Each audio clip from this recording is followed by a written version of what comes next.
we all need to ask. And A Neighbor's Choice is dedicated to unpacking those questions. But we also like to hear from people in the world of politics to see what they're saying, to hear what's going on in the world of legislative bodies. And joining us now to do that is State Representative of the Florida House Legislature, Mike Hill. How you doing? David, I'm doing great. Thank you for having me.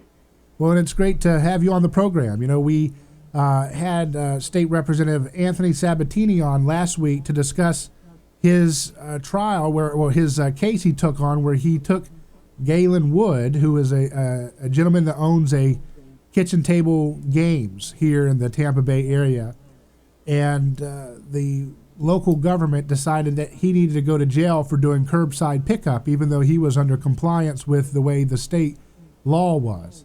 And when Sabatini got involved, they ended up dropping the case. So that was a victory for liberty and property rights. But I wanted to turn it to you and learn from your perspective. What are you thinking about the way this pandemic is shaping out, given your perspective in your district and also the state perspective of what's going on in Tallahassee? Well, first, David, let me say that Representative Anthony Sabatini is one of my favorites. He and I think along the same lines on many instances, and that is liberty, freedom, and prosperity, which all go hand in hand. So I was so pleased to see that he filed that lawsuit and then that the charges were dismissed. My hat's off to Anthony Sabatini. I'm in District 1, which is up in the Panhandle of Escambia County. Pensacola is our largest city in this area. And the virus did not affect this part of the state that much at all. In fact, the entire Panhandle was spared from it. And I thought that the response that we saw, the heavy-handed response, was a huge overreach of what was actually necessary. There were some areas in the state, down south, Miami-Dade, where the outbreak was more severe, and perhaps some steps needed to be taken there. In fact, some steps need to be taken. But what I thought should have been the most that should have been done were several public service announcements directing people to practice clean hygiene. We know what that is. Washing your hands and frequently and trying to keep your hands away from your face and so forth. And then we protect the vulnerable and the susceptible. Those are the ones who are in our assisted living facilities and nursing homes and so forth. But then let everybody else get on with life as normal.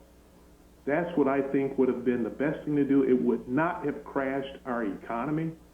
And I think we would have seen that this whole episode would have been over with much sooner than it has already. Yeah, and I think that we have seen some data. We had Professor Wilfred Riley of Kentucky State University on our program a few times, and he's looked at the data for states that didn't do a forced lockdown versus states that did voluntary social distancing guidelines that are basically enforced through common sense social pressures for the most part. And the data showed that there wasn't really a noticeable reduction in the lockdown deaths. There wasn't a reduction in fatality rates for the states that used forced lockdowns versus the more hands-off approach of other states in the union. That's correct, David, and we've also seen that with some nations. Sweden didn't do the forced lockdown, and per capita, their incidences were right in line, if not lower, than those immediately bordering states which did do the lockdown. So we see that it was, in my mind, a huge government overreach, a reaction that didn't need to be done. If you look at the numbers, David, there are 21 million people in Florida. To date, there have been right at about 41,000 positive cases of COVID-19. And of those positive cases, 1,700 have passed away. And each one of those deaths are, of course, a tragedy to the family and friends and all those who are around those who did pass away. So you can't mitigate that at all. It is a tragedy. But to shut down an entire economy for a number of 1,700 who have passed away out of a total population of 21 million is sheer insanity. Now, I know what the thought is. Those who are saying, well, if we hadn't taken these measures, it would have been much worse. I don't think so. I don't agree with that. Again, what we should have done is protect the most vulnerable, the most susceptible, practice clean hygiene, and let this economy continue to roar as it does due to a free market economy. Yeah, one of the things that I think dovetails with that is the what we're seeing out of New York with Cuomo and this policy to put coronavirus positive elderly folks, to dump them back into the nursing homes when they have an infection, which may have been linked to the high rates of deaths that we've seen out of New York City. What is behind the idea behind a policy like that? Have you looked at that? Any thoughts on this? It seems like the opposite. You lock down the healthy population, and then you take people with this infectious disease, you put them in a nursing home where you got the same staff, working on everybody in the nursing home. You got the same air ventilate, the air conditioning system that's going to pick up the particles coming out of each person's mouth that's got this virus. I mean, and yet these people are being heralded by the media as the heroes of the lockdown, the people who have forced these nursing homes to take in coronavirus positive elderly. It was a tragic decision that Governor Cuomo made, and it was a very poor decision. And what that should show us right there is that government is not the answer to this problem. Government is the one who created the problem in the first place. We know that this virus came out of Wuhan, China. It spread very quickly. And, by the way, let me say that this is a very serious disease. It is not to be taken lightly. It spread very quickly. President Trump, to his credit, tried to mitigate that as soon as he got the information to be able to prevent travel coming from China and from some European countries. By the way, I want to say I believe that President Trump has done a fantastic job through this entire scenario based on the information that he was given. And what I liked about his decisions is he did not direct from Washington, D.C. that this will be done or you will do this. Instead, he gave recommendations and he let the governors make their own decisions. Now, that's right in line with our Constitution. It says in our 10th Amendment, the power belongs to the state and to the people. So that's where it belongs. And he gave the governors let me not even say gave, because he doesn't have the authority to tell them what governors can and cannot do, but he gave the preview to the governors to decide how they wanted to proceed. And in my mind, way too many were controlled by fear instead of by common sense and facts, and shut down their economies, not even taking into consideration the total damage shutting down the economies we're going to do. We're going to be reeling from this for months, I believe. But once we open back up, we start empowering the free markets and private enterprise, I think we're going to see it come roaring back. But we have to do that sooner than later. Yeah, one of the things that I don't understand is that if the governments want to tell people, if they want to take on this active interventionist role in our lives, which I am skeptical of, to say the least, that they would need to tell the truth to the public about the need to be mindful of the foods that you eat. Hippocrates, the founder of the modern Western school of medicine that people would still use, said, "Let food be thy medicine." And yet we have a USDA and everything that has promoted and subsidized, using our taxpayer dollars, a lot of inflammatory carbohydrates, a lot of inflammatory vegetable oils, which science has shown are the key factors in creating insulin resistance, which creates the disease state for these elderly folks who are most likely to suffer a fatal case of this virus. So if they want to take on this nanny approach, which they act like they're going to, I just don't understand how we can take government serious in that role. First of all, they shouldn't play that role, but if they're going to play that role, why can't they and why haven't they told folks, okay, since you want to listen to us about everything, whether to wear a mask or not, whether to go outside or not, whether to get sunshine or not. By the way, our food pyramid got it wrong. We got subsidized. We got heavily, captured by the big business, big ag forces, and we didn't quite tell you the truth. You guys need to cut your carbohydrates, cut your sugar consumption down as a preventative for having the kind of body context which would make this virus a fatal situation. Absolutely, David. I think what we're seeing here is that there is a strong part of the American population which still cherishes its liberties, which we have, which, by the way, were God-given. They were not given to us by the government. These liberties of life, liberty, and a pursuit of happiness or property rights preceded our birth. They are given to us from God. Our Constitution merely codifies what those rights are. And when you look at it, those rights are not what is given to the people, but what the government cannot do. It constrains our government. For the first time in human history, a government was established that constrains its government and puts the people on top.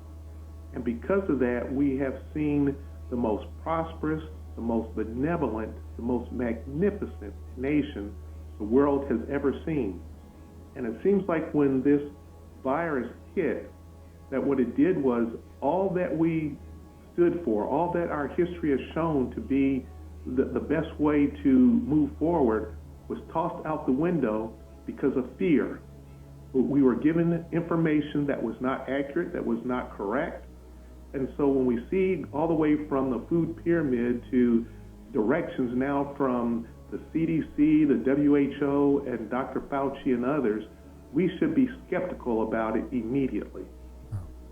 We're speaking with Florida House Representative Mike Hill from District 1. We'll continue live on A Neighbor's Choice. Don't miss it.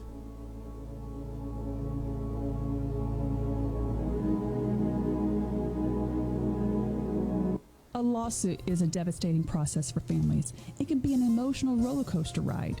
There is a law firm in Tampa Bay that practices with this in mind.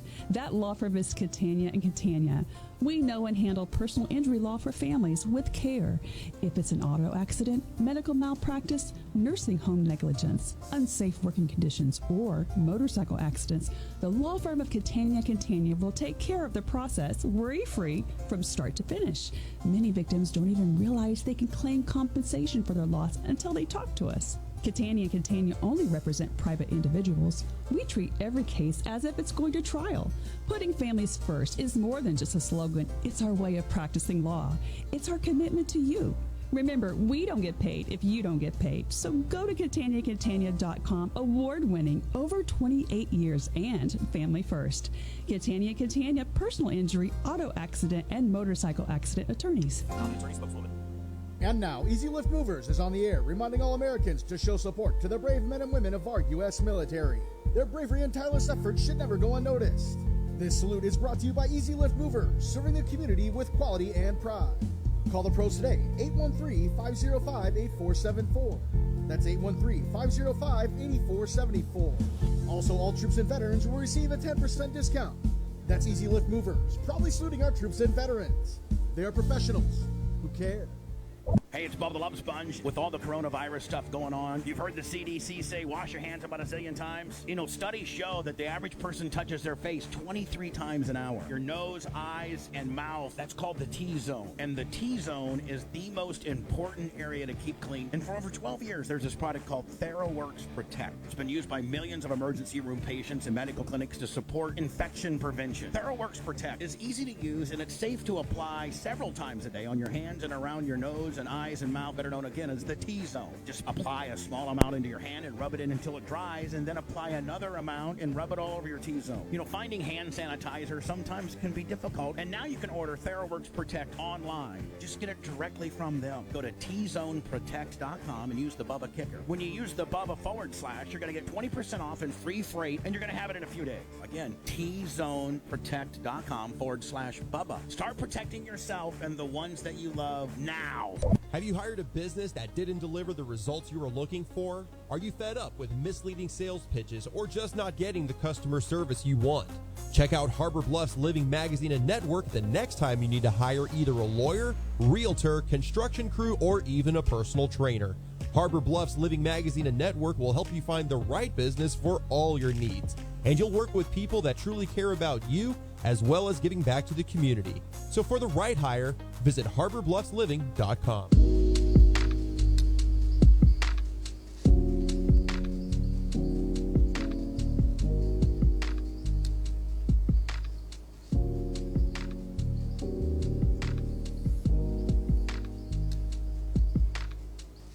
Hello, Tampa Bay, St. Petersburg, and Sarasota on WHBO 1040 AM. Glad you've tuned in once again.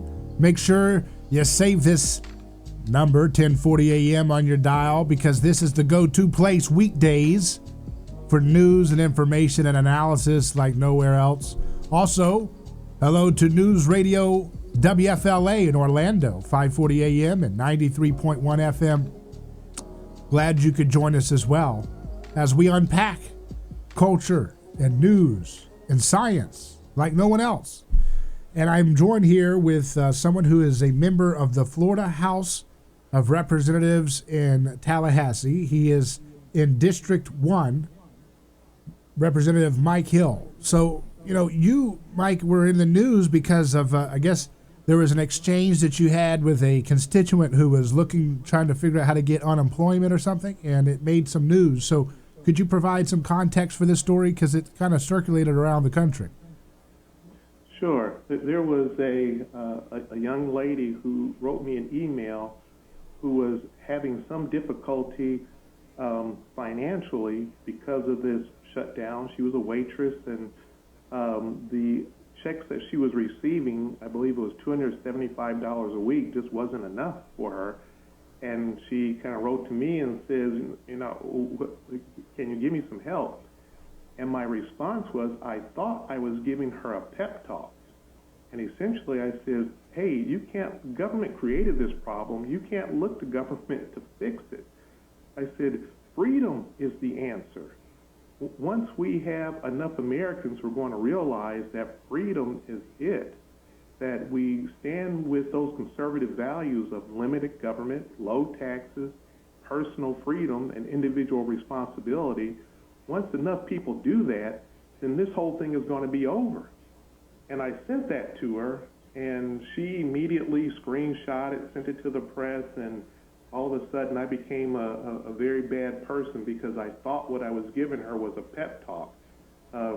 Sort of like it's halftime at a football game and you're down, and what do you do to the team? You don't just say, wring your hands and say, oh, we don't know what we're going to do. It was like, get back out there and fight.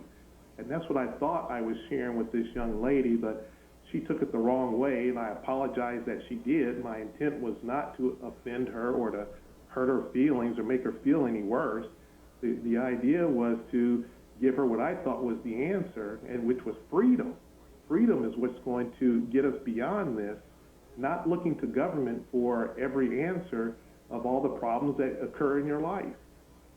So, you know, so much of the Florida economy in particular is based on tourism. We get, 80 million tourists coming here every year, and you've got, you know, a lot of my audience is in Tampa Bay and Orlando.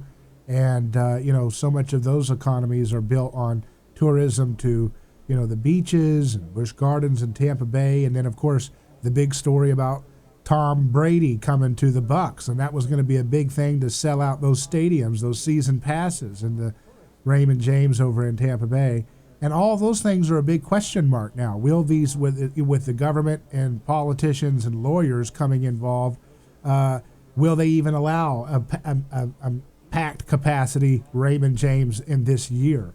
If they're the moment there's a story, let's say they open one game, and then a week later someone tests positive coronavirus, it's going to be the top story in the New York Times, and it's going to be a media hysteria. And politicians are just going to get swept up in that hysteria as they tend to do. So, I mean, how does America in general, but also Florida in particular, how do we pull ourselves up in this moment, given the fact of, first, the damage that politicians have done, and then second, the damage that the lawyers are going to do now because of the atmosphere of fear. I mean, can you imagine Magic Kingdom opening up to full capacity this year? I mean, I guess a lot can change, but the media has seemed to convince people that nothing will return to normal until there's a vaccine or something that is fail-proof, which is going to take a long time usually. So where do you see this playing out? How can we possibly get our economy going? Well, first of all, I think, David, what we have to recognize is that this virus is not going to go away forever. Just like any other coronavirus, that the flu that occurs every year, this one is going to also. And what we're going to have to do is start building up our own immunities to it, to where the transference of it is going to be minimized. We've had more people die of the flu last year and this year than we have of COVID-19. But we haven't shut down an entire economy because of the flu that happens every single year. And even if they have a vaccine for it, we have seen in the past that the flu vaccine, the flu shot, is available every year. Has it eradicated the flu? No. We still have it with us. What we cannot do is allow fear to dictate to us how we go forward. Instead, we have to use those things that we know has made this country so great. We have to empower free markets and private enterprise. We have to protect Floridians' rights, both civil and property rights. They've been trampled upon by this, and what has really amazed me, David, is how willingly so many people have gone along with what the government is doing to them. If somebody had told me 6 months ago, or let's back up 8 months ago, that the government was going to tell everyone to stay home and everybody was going to do it, I would have said, you're crazy. Not Americans. Americans don't do that. But I was amazed to see how much power fear has over people, that how fear can seize an entire population, this crowd mentality, right, forcing people to stay home. And if somebody does go out, they're immediately snitched upon, or the thought is that that person's going to spread it and give it to me, which is ludicrous. But we saw it happen so much and so quickly that I was amazed. What we need to do is go ahead and reopen this economy. As you say, Florida is based on so much a tourist economy, and you mentioned some of the bigger places like Disney and Busch Stadium and so forth, but there's also another very huge economy, and that's our vacation rentals, that people come here and rent from individuals, even from larger businesses, and all of that has been shut down, even though hotels and motels have been allowed to stay open, which is something else I really don't understand about this whole thing, David. It doesn't make sense, is that we had large stores, Walmart, Publix, Costco, and so forth, were able to remain open, but mom and pop stores were forced closed. Yeah. It just didn't make any sense at all. And then we had the hair salons and barbershops, even when they were practicing good hygiene, wearing masks, gloves, and so forth, they were still told to close down, but at the same time, liquor stores, pot shops, and abortion clinics remained open. That made absolutely no sense at all. Why would something that is completely elective, such as abortion, by definition that's elective, allowed to remain open, but somebody who needs a knee replacement or a hip replacement or even treatment for prostate cancer could not get it? It didn't even make sense, David. So if people would just step back a little bit and not let this fearful thought come to them that I might get this virus and I might die, even though the recovery rate is 96% and higher, so your likelihood of recovering is much higher than the small possibility of you dying from it. If people would just sit back and look at the reality instead of fear, I think that, first of all, our economy wouldn't have been destroyed like it is now, and I think that's what it's going to take for us to move forward from this. Get fear out of the way and instead reopen this economy and let Americans get back to work. Yeah, it's kind of like a bubble boy mentality where government wants to protect us from ourselves. But they've long had this posture for decades, and now we're seeing the chickens come home to roost as it becomes more and more oppressive, this nanny state that knows better. The C.S. Lewis says, of all tyrannies, that which is exercised by sincere busybodies is the worst, because they think all the things they're doing for you is for your own good, and it makes them feel good doing it. And I think that's what we have today. What do you think we can do? Is there anything that the legislature could do to address the growing scary situation in online discourse? We know there's a variety of different epidemiologists and doctors and virologists who have been blatantly censored and deleted off of platforms like YouTube and Facebook and Twitter and so forth. So they're working together as a kind of cartel. But not only that, they, because of the federal law that protects them and makes them look like a utility type platform rather than a publisher, they're able to act as a publisher for foreign entities like the WHO. And they've come out and said, like YouTube has said, we're going to censor and destroy anything that disagrees with the WHO's guidelines. That's a publisher. When they say that, YouTube is a publisher, but yet because of federal overreach, we can't treat them like a publisher. We can't have the kind of torque that a natural publisher would have if they publish information which is wrong or fraudulent or what have you. So is there anything we can do at the state or local level to bring more honesty into the picture? We want markets, but a market publisher is still liable for tort, but somehow Facebook and YouTube, they're acting as publishers, but they're shielded from the natural tort pressures that would occur for anybody else in the game.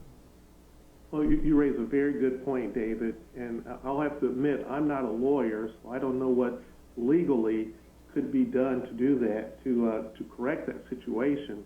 But we are definitely seeing, there is no doubt, this controlling of the media, the controlling of the information which is allowed to get out there. And anything that dissents from what we are hearing about this government overreach, it is being censored, it is being silenced, or they're called conspiracy theorists and laughed at and mocked. What we need to do instead, you were asking the question, what can we as a people do?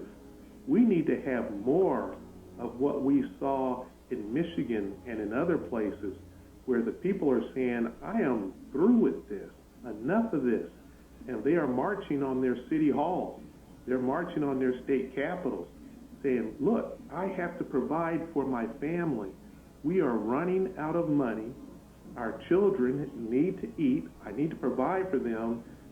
I can't wait on you by your grace to allow me to get back to work again. We have to do this on our own.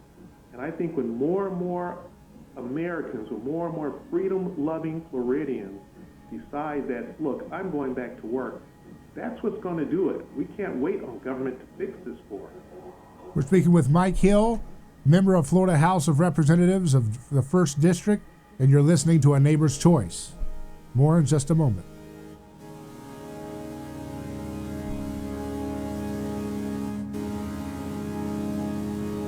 A lawsuit is a devastating process for families. It can be an emotional roller coaster ride.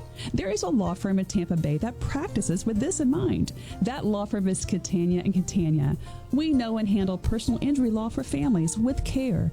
If it's an auto accident, medical malpractice, nursing home negligence, unsafe working conditions, or motorcycle accidents, the law firm of Catania and Catania will take care of the process worry-free from start to finish. Many victims don't even realize they can claim compensation for their loss until they talk to us. Catania and Catania only represent private individuals. We treat every case as if it's going to trial. Putting families first is more than just a slogan. It's our way of practicing law. It's our commitment to you.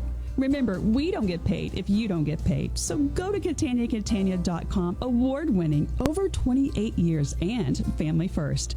Catania Catania, personal injury, auto accident, and motorcycle accident attorneys. If you know anything about NFL or about NCAA basketball or football or NHL or whatever, entertainment television, make sure you make a deposit at betdsi.com. Promo code Bubba100. Again, make a deposit. They've been getting a lot of great response from the Bubba Army. Make your deposit using promo code Bubba100. It's simple. Go to betdsi.com. Promo code Bubba100. Sign up with the Bubba100 code and make that deposit and get your bonus, plus have some fun at the safest wagering site available. Fast, on-time paying their winnings out, incredibly mobile-friendly.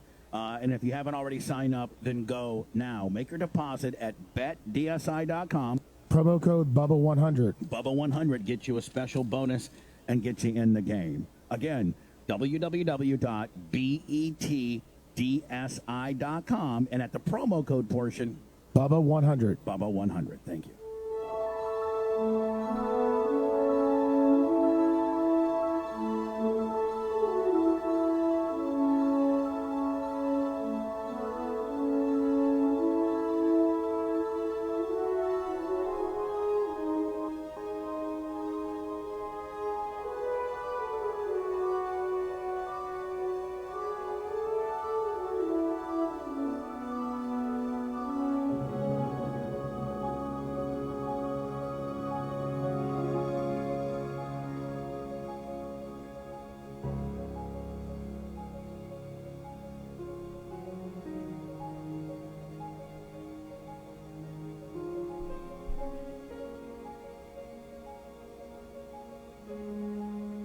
A Neighbor's Choice returns.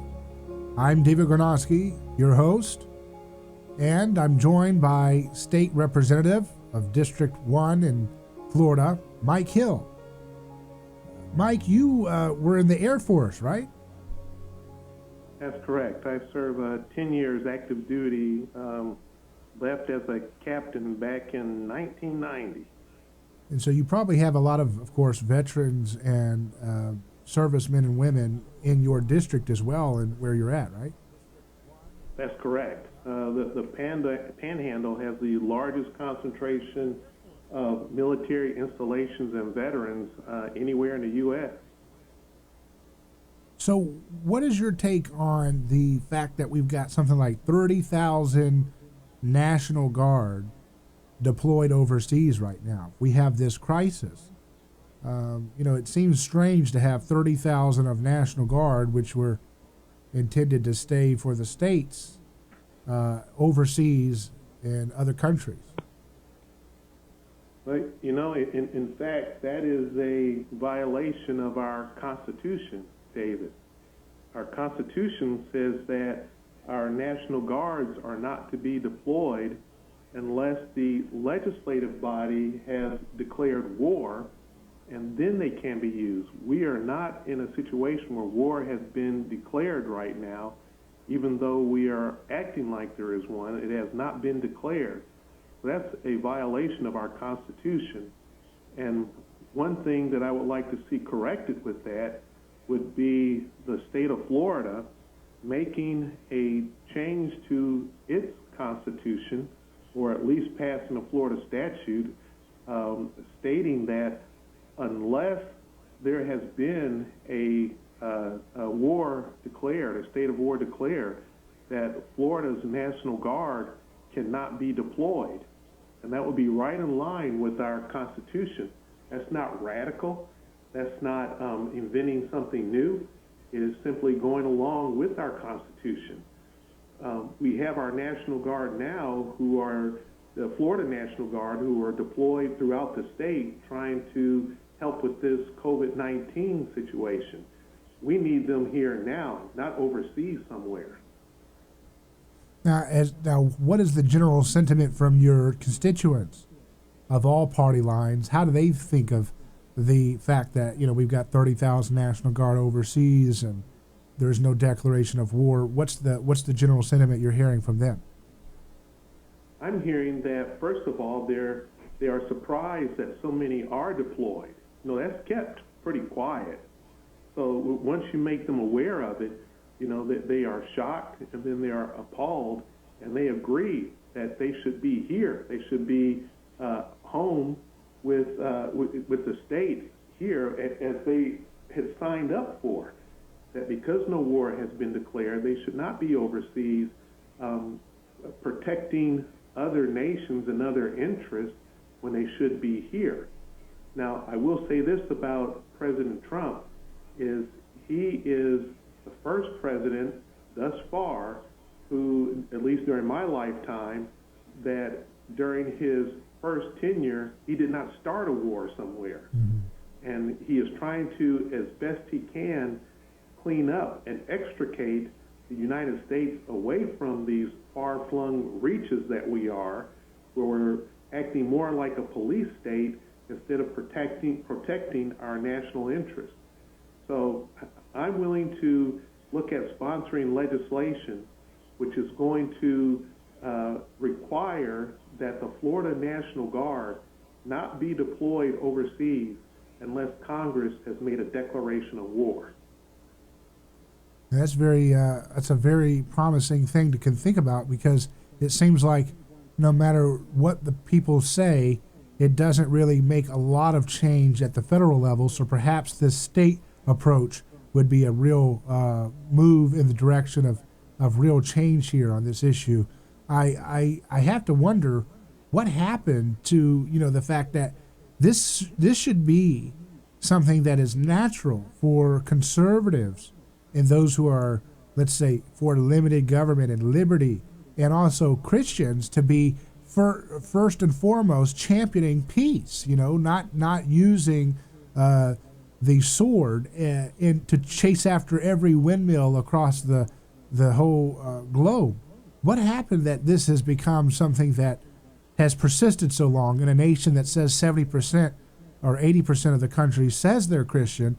Let's assume, most people are not really serious about that. Cut that in half. You still got, 40%, 50% of the country are maybe serious about trying to be a Christian to some extent or another. How come that's not resulted in more of a foreign policy that reflects the Prince of Peace? Well, what I think has happened, David, is the same trap that Israel fell into, that once they left Egypt and went into the Promised Land, Moses warned them. It says, now once you get there and you begin to prosper, don't think it's from your own strength. Instead, recognize it was from the Lord God Almighty. And I think that is what has happened to us here. The United States is such a prosperous nation. It is so strong militarily. Its economy is one that no one has ever seen an economy like this before. It is so vibrant and strong. And I think too many have fallen into the trap of thinking that we have done this by our own strength, that we've done it by our own might, our own innovation, and that we did it all ourselves, when in fact it is a blessing from the living God of where we are today. And that is why so many think that because of our position, because of our might, that we must continue to exert this even outside our own boundaries to prove of our might and our strength. And I say the exact opposite could be the case, that what we need to do instead is first of all, praise and thank God for where we are, recognize his sovereignty, and as you say, exercise those Judeo-Christian values and not go all over the world wreaking havoc. That instead we try to be at peace with all as much as it is possible for us to do so. Yeah, I think so. And I think one of the things that we have to really discover, again, is the fact that the Bible, if we're going to look at that as an influence, or looking at the Gospels, you know, they don't use what we call jails. They don't use those. You know, they didn't have mass incarceration in those days. Dungeons, what they would call them back then, were only found in pagan nations like Babylon, nations like Egypt or Rome. That's where people were confined into dungeons for trouble. But so much of our legal system today has weaponized the violence, which it is violence to take a mom away from their family and put them in a cage for decades or years or weeks even. It's pretty traumatic. It creates PTSD. And to put people away for nonviolent crimes at the rate we do, I think has created this lawlessness as law. You know, because I believe if you can criminalize one nonviolent choice, that gives the moral precedent for the government and the voting crowd to criminalize any nonviolent choice, including going to church or making a sermon that people don't like, or going to homeschool, or running your business, or refusing to do things. You know, that's you create a total moral precedent the moment you start putting people in cages and washing your hands as if it's okay. You know what I mean? David, I forgot who wrote the book a number of years ago, or maybe it was an article that said 3 felonies a day. Right. And it said most Americans don't even realize it, but just by going through a normal day of working and coming home and so forth, most Americans will commit 3 felonies and not even know it. And I think it's because we have this oppressive, overreaching government that wants to control every portion of our lives, where it's not necessary and it's not needed and it's not constitutional. And as you say, it's not even biblical.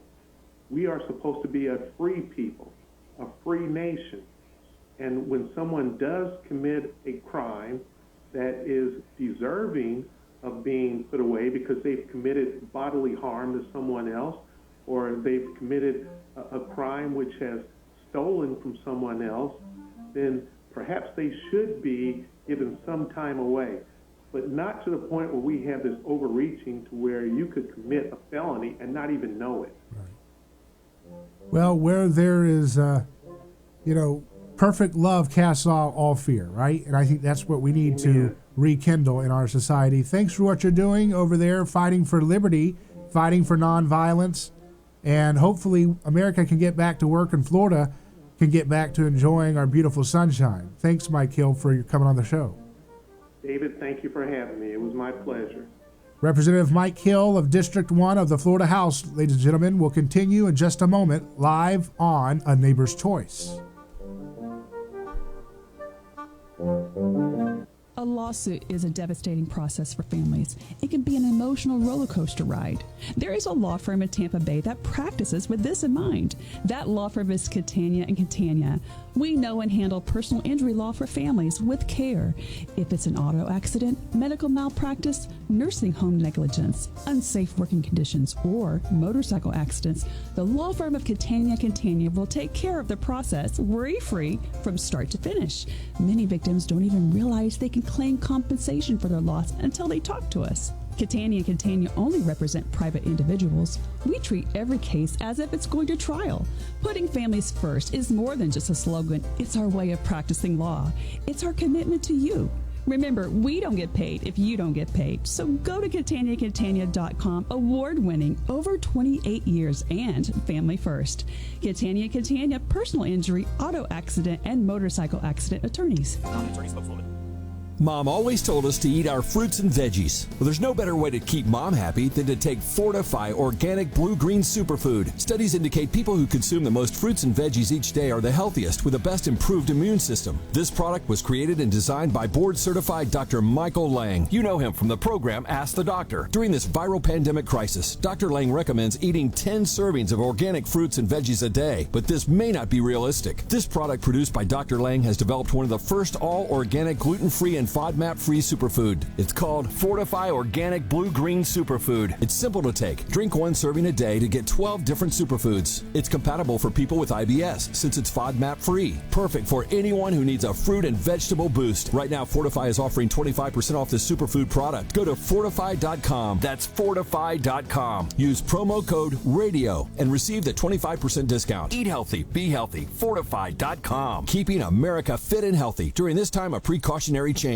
Man, how can you afford gas for that big SUV? I pay less for gas than everyone else. I got the free Get Upside Gas app and get up to 25 cents a gallon cash back every time I buy gas. Hold on. You're getting up to 25 cents off a gallon with the free Get Upside Gas app while I'm paying full price? You know it. People earned over $1 million last year. You just got to take a picture of your gas receipt and bam, up to 25 cents a gallon cash back. You don't have to tell me twice. I'm downloading the free Get Upside Gas app now. Download the free Get Upside app now in the App Store or Google Play to save up to 25 cents a gallon when you buy gas. Use promo code TRUCK for a 20-cent a gallon bonus on your first tank. That's up to 45 cents a gallon on your next tank. Just download the free Get Upside app at the App Store or Google Play and use promo code TRUCK. Save money on gas on every fill-up. Download the free Get Upside app and use promo code TRUCK. That's TRUCK.